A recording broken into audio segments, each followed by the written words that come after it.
give us an idea here? What do you think is going to happen? You have the DBCC set to meet later. What are expectations from that?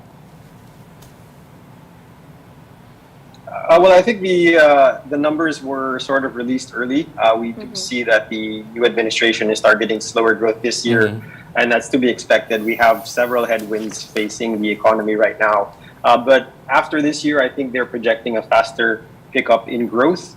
Several, I guess, possible or positives that the Philippines has. If you look at consumption now, despite the record high or the accelerating inflation, consumption has held up considerably. I was expecting spending to slow down even faster, but so far, traffic's still bad.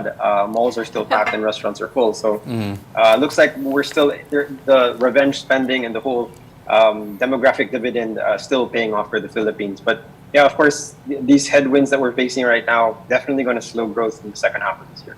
But why is our chance of a recession significantly lower than the rest of Asia, the rest of the world? I mean, the US is almost clearly on that path. And for us, I mean, we've talked to several, and even the economic managers are saying that's probably not going to happen. Why is that the case?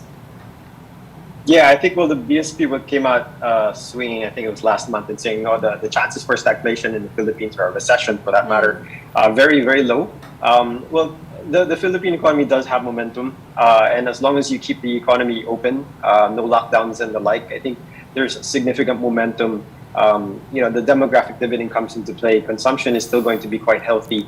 Of course, inflation hurts, and we hope that the authorities can help bring that down. But the economy is sort of slowly returning to its pre-COVID form. However, because of the high inflation, projected pickup in interest rates, it might be a while before we get back to full pre-COVID form of 6 to 7% growth. A robust 5% growth is nothing to sneeze at, and I think that's where we're headed next year.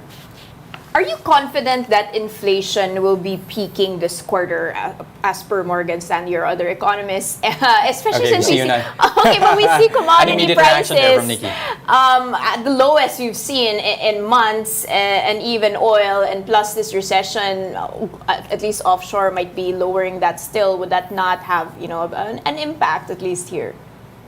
Yeah, so what we've been through in the past few months is the first round effect. So this is the right hook to your chin.